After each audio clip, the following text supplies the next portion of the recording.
जय हो चिल्ड्रन। हिंदी कक्षा में आप सबको स्वागत है। आज हम आपके और एक नए पुस्तक यानी पूरक पुस्तिका बाल महाभारत कथा का अध्ययन करना शुरू कर रहे हैं। तो बच्चों, महाभारत कथा ये जो है आप सबको पहले से ही पता है, एक बड़ा काव्य है यानी महाकाव्य है, बहुत बड़ा काव्य है। तो इस महाभारत कथा जो है, इस कथा को छोटे छोटे खंड यानी भाग में डिवाइड किए गए। तो हम एक एक भाग को अध्ययन करते जाएंगे, तो आपको एक पूरी कथा समझने के लिए बहुत आसानी होगा। महाभारत के जो खंड जो है उनका अध्ययन शुरू करने से पहले हम देखेंगे पहले महाभारत की कथा का रचना कैसे हुई। तो आइए बच्चों, ध्यान से आप भी बाल महाभारत कथा ओपन कीजिए और ध्यान से सुनिए।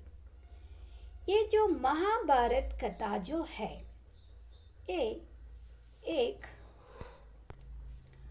महर्षि पराशर के कीर्तिमान पुत्र वेद व्यास की देन है।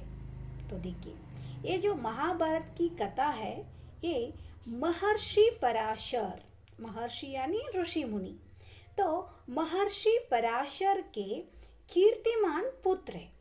उसका नाम क्या है? वेद व्यास।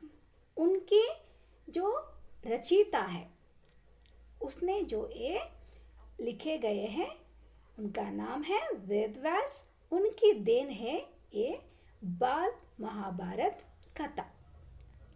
व्यास जी ने महाभारत की यह कथा सबसे पहले अपने पुत्र शुक्रदेव को की।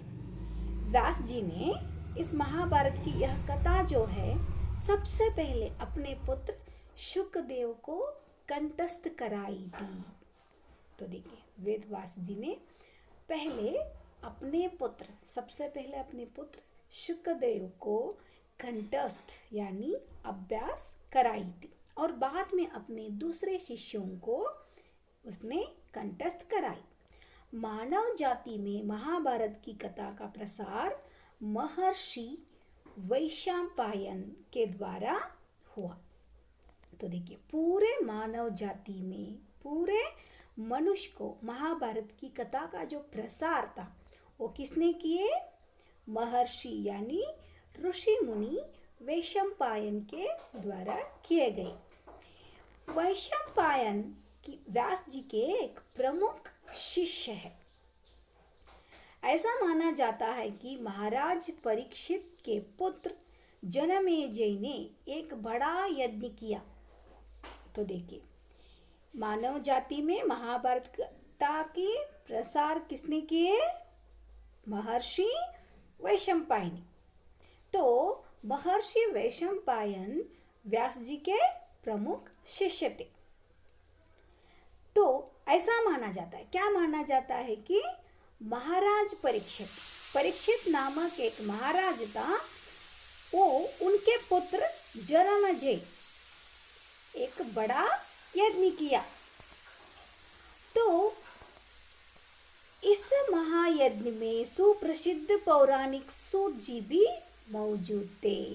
तो देखिए, इस यज्ञ में कौन मौजूद थे? सुप्रसिद्ध पौराणिक सूत जी भी मौजूद थे, यानी वहां इस यज्ञ में शामिल हुए थे। तो यज्ञ का अरेंजमेंट किसने किए थे? महाराजा परीक्षित के पुत्र जनमेजय ने किए थे।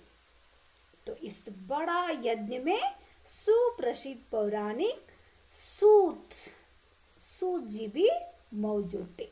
सूत जी ने समस्त ऋषियों की एक सभा बुलाई। तो सूत जी ने क्या करते हैं? पहले समस्त ऋषियों का एक सभा बुलाते हैं, मीटिंग बुलाते हैं, और महर्षि सैनिक इस सभा के अध्यक्ष हुई। तो इस सभा का जो अध्यक्ष थे वो कौन थे? महर्षि शौनक। तो सूत जी ने ऋषियों की सभा में महाभारत की कथा प्रारंभ की। तो देखिए सूत जी ने क्या करते हैं, सूत जी ने ऋषियों की सभा में महाभारत की कथा प्रारंभ की। तो महाराज शांतनु के बाद उनके पुत्र चित्रांगद हस्तिनापुर का गद्दी पर बैठे। तो अभी महाराज शांतनु नामक एक महाराजा है, उसके बाद उनके पुत्र का नाम क्या है, चित्रांगद, वो हस्तिनापुर के गद्दी पर बैठ गई। गद्दी यानी क्या है, सिंहासन।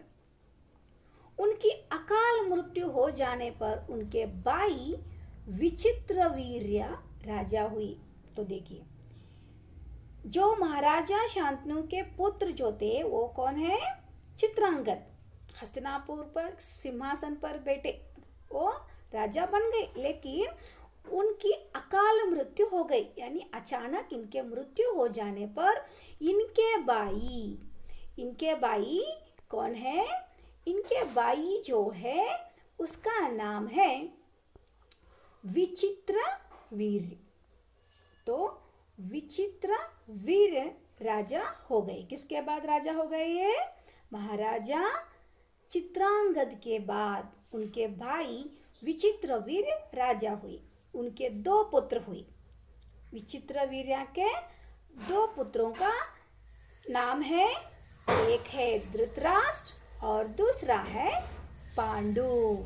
तो देखिए पहला जो बेटा था उसका नाम है धृतराष्ट्र और दूसरा जो बेटा है उसका नाम पांडु। बड़े बेटे धृतराष्ट्र जन्म से ही अंधे थे। तो देखिए ये जो बड़े बेटे थे, किसके बेटे, ये विचित्रवीर्य के बेटे हैं। तो इनका जो पहला पुत्र जो था वो जन्म से ही अंधे थे, मतलब उसको दिखाई नहीं देते थे जन्म से ही। धृतराष्ट्र जन्म से ही अंधे थे, इसलिए उस समय नीति के अनुसार पांडु यानी धृतराष्ट्र के भाई पांडु सिंहासन पर बैठा। तो देखिए धृतराष्ट्र जन्म से अंधे होने के कारण, क्योंकि धृतराष्ट्र जो है वो बड़े बेटे हैं, तो नीति के अनुसार धृतराष्ट्र को ही राजा बनना था। लेकिन धृतराष्ट्र जन्म से ही अंधे होने के कारण इनके भाई पांडु सिंहासन पर बैठ गया। तो पांडु ने कई वर्षों तक राज किया। तो देखिए पांडु मतलब यहाँ पे कौन है, धृतराष्ट्र के छोटा भाई। तो पांडु ने क्या करता है, कई वर्षों तक राज्य करता है। तो उनकी 2 रानियां थी। किसकी 2 रानियां थी, राजा पांडु की 2 रानियां थी। नाम है कुंती और माद्री। तो देखिए धृतराष्ट्र के भाई पांडु बहुत वर्षों तक राज्य किया हस्तिनापुर का। तो उनकी 2 पत्नी यानी 2 रानियां थी, कुंती और माद्री। कुछ समय राज करने के बाद पांडु अपने किसी अपराध के प्रायश्चित के लिए तपस्या करने जंगल गए। तो देखिए कुछ समय ऐसे ही निकल गए। उसके बाद राज करने के बाद पांडु जी ने अपने किसी अपराध किए थे, इसलिए उसने उनके प्रायश्चित के लिए तपस्या करने कहाँ गए, जंगल गए। उनकी दोनों रानियां, कौन कौन है उनकी दोनों रानियां, कुंती और माद्री, ये दोनों रानियां भी उनके साथ जंगल गए। किसके साथ गए, पति यानी राजा पांडु जी के साथ जंगल गए। तो वनवास के समय कुंती और माद्री ने 5 पांडवों को जन्म दिए। तो देखिए वनवास के समय कुंती और माद्री ने 5 पांडवों को जन्म दिया। कुछ समय बाद पांडु की मृत्यु हो गई। तो देखिए 5 पांडवों का जन्म हुआ तो कुछ समय बाद ही क्या हो गया, राजा पांडु जी का मृत्यु हो गया, यानी वो मर गए। तो बच्चों अब तक हमने देखा कि महाभारत की जो रचना किसने की है और महाभारत की कथा कैसे शुरू हुई। तो बच्चों आपको आज जहाँ तक हुआ है वहाँ तक ध्यान से पढ़ना है और इस कहानी में आए हुए 10 डिफिकल्ट वर्ड को लिखकर मुझे भेजना है। तो ध्यान से पढ़िए और इनमें से आए हुए जोड़ाक्षर शब्द लिखकर भेजिए। तो घर में ही रहिए और सुरक्षित रहिए। जय हिंद बच्चों।